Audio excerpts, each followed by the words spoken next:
السلام عليكم. وعليكم السلام ورحمة الله وبركاته. maal dubbachuu barbaade kanani asaamu caakee fakkisamu keessaan jalaa bade yeroo tokko dhugaa otoo beekanii bar dhugaa kana walii galchuu dhiisanii nama kana walitti araarsa namni keenya waan kana baratuu qaba. Dhugaa namni tokko too qabu dhugaa san dhiisaniiti karuma dharaatiin illee yoo taate dhala namaa kan walitti araarsuun barbaachisaadha. Maaliif keessattuu yeroo amma keessa jirru kana keessatti biyya nuti keessa jiraataa jirru Saudi Arabiyaa kana keessatti ijoollee waan wal irratti dalagaa jiran argaa jirtan.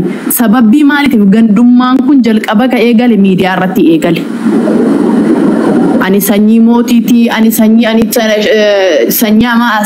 gosa maaliiti irraan gadi dhufe lafatti gadi bu'ee waan uummanni keenya Liibiyaa keessatti walirratti hin dalagin uummanni keenya Saudi Arabiyaa keessa walirratti dalage jechuudha. Kanaafi waggaa kana natti fakkaate sooshaal miidiyaa kana irratti uummata naannoo Geediyoon isaantu mucaa wayiitu gadi ba'ee gandummaadhaan Dabuub Afrikaa keessatti viidiyoon isaa hedduu miidiyaa kanarra socho'aa ture. Gandummaadhaan gadi ba'ee sooshaal miidiyaa kanarratti arrabse jechuudha. Inni gadi ba'ee gandummaadhaan arrabse jennaan jaarsoliin biyyaa abbootiin amantaa Dabuub Afrikaa keessatti walitti qabamanii maal godhan mucaasan harka duubatti hidhanii akka wanti sun hin babal'anneef jechuudha. Mataa gogaarraa aadan akka namni biraa barumsarraa fudhatus. Uummanni keenya illee walaa feemasii ta'e walaa maalillee yoo ta'e warroonni sooshaal miidiyaa kana gubbaa jiran beekaan kan beekumsa qabu manatti galeeti wallaalaan kutaa 6 fi kutaa 7 dhiisee biyyaa ba'e beekamtii argate miidiyaa kanatti. Miidiyaan kun nama mara wal qixxeesse saamsingiin bilbila wal qixxeesse dhala namaa kana guutuu isaa jechuudha. Isinii galee kanaafi uummanni keenya keessattuu warroonni doola Arabaa keessa jirtan. Keessattuu warroonni Saudi Arabiyaa keessa jirtan waan amma yeroo ammaa kana keessatti illee deemaa jirtu argaa jirra. Uummata kana addaan dhorkuun illee hin danda'amu. Ajandaan isaanii illee dhaabbachuu illee hin danda'amu. Garuu immoo karaa ittiin ajandaan isaanii ka kennamaafii jiru gosti tokko wal lolaa gosa lamatu walitti bu'a. Achiin booddee maal godhan? Sooshaal miidiyaa irra fidan. Sooshaal miidiyaa irratti yeroo fidan warroota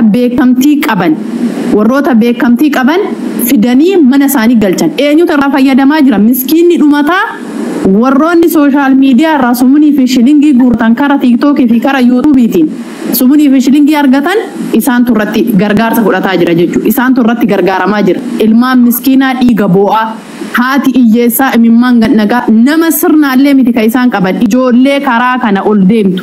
Ijoollee miskiinaa ka qiixxaa garaatti otoo nyaatiin barahaa kana keessa otoo deemanii takkaa jechuudha. Bishaan gaarii otoo dhugin harka duubatti hidhanii uummata keenya waan isaan irra dalagaa jiran argaa jirtan. Ijamaa dhalli namaa sooressallee hiyyeessallee wallaahi wannoo tokkittiidhaan addunyaa kanarraa geggeeffamna aboyyodee adiidhaan feete sanyii mootii taate feete sanyii Haacaaluu taate feete maalii taatanii kafeetan yoo taatan aboyyodee tokkittiin asirraa geggeeffaman. Abbaan Jifaarillee obboleessa kiyya kaas keessa jirtu abbaa Jifaarii nuti kabajaa guddaa qabna. Abbaan Jifaar mootummaa isaa fuudheen deemne quraana qara'aatee fi dalagaa inni dalagate san fudhatee qabriitti gadi gale. Aboyyodee tokkittiin awwaalame abbaan Jifaar. Booda waadhii sigaan daawwaa dhaggeeffachuun dhufne. Carraa kiyya dabaree keenya la dubbattee naan lammata. Daawwaa masgiida deemna daawwaa dhaggeeffachuu. Dura adaba baradhu. Abbaan Jifaar aboyyodee tokkittiin duniyaa kanarraa deemanii jamaa. Sanyii mootiillee yoo taatan maalillee yoo taane dhalli namaa guutuun isaa Arabarraa kaasee guutuun isaa ilma namaa ka jedhame biyyeerraa uumame. Biyyeerraa kan inni dhufe waan biraa wanti tokko hin jiru. Wanti tokko bakka ka warqii uffatee dhufe hin jiru gaafa garaa haadha isaatii keessaa gadi ba'u qullaa dhalate dhalli namaa. Kulluma qullaa ka waa tokko irra hin jirre kana dhalate. Gaafa deemullee duniyaa kanarraa qullaadhuma isaa duniyaa kanarraa godaan. Wanti inni fudhatee deemu tokko hin jiru. Mootummaanillee beekamtiinillee wanti marti duniyaadhuma kanaaf baja dhala namaa ka barbaachisu. Har'a yoo dibee ganda tokko gadi ba'ee maal ta'e yoo ana ammataa ganda garagarsaa uummata lama bakka kan bu'anii tuulamattan dhaladhe. Uummata siif dhaamu ammaan kana dubbiin akka obboleessiif dhaamu jechuudha. Maaliif ummata social media gubbaa jiru kana yoo ka ta'u ta'e ummata nagafachuu leen dande suuraa gadi garaganni kee ummanni argaa jirra guutuu isaa jechuudha. Takka umurii takka gandaan inni camale takka Oromoo cabde malee takka Oromoo gaafa maal jedhee cabsuu barbaadan gandaa fi lagatti hidha malee galaanni Oromoon arbarummoo sababni ittiin caccabeef gadaa caccabsan Oromoo.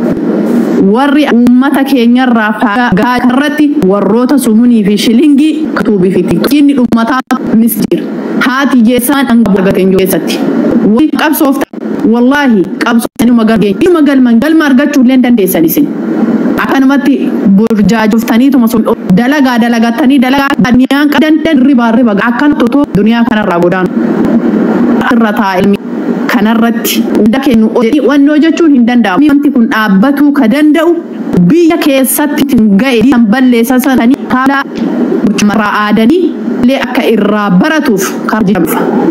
Kan sanarraa hirrabni wayiitu hin jiru jechuu barbaadeeti. Ani eenyumaanillee xuquun arrabsuullee barbaadan anuma yatti na arrabsaa malee tokkollee sababbii kiyyaan nu barbaadan sin galchatanii isaa irra deebuu dandeenya. Kanaafuu Ustaaz Ahmad ammaan booddee amana bantee eenyumaa fi maa kuni waan dubbachuuf mirga tokko waan fedhe dubbachuuf jechuun waan itti fakkaate. Namni isaa ta'e fudhatu miidiyaan akka gabayaa bitatee taagda. Ka isaa kaan immoo dhiisee mana kanaaf daa'imman mana kanaatiin akka ammaan booddee ganan kun yoo booti gadi keessatti hanga guddaa ummata mee birree kafame bituma malee ka ilmi raaqsa dubbachuun bara saalfi argaatu ummanni Saudi Arabiyaa keessa walirra tagaa waa keessatti hin dalagan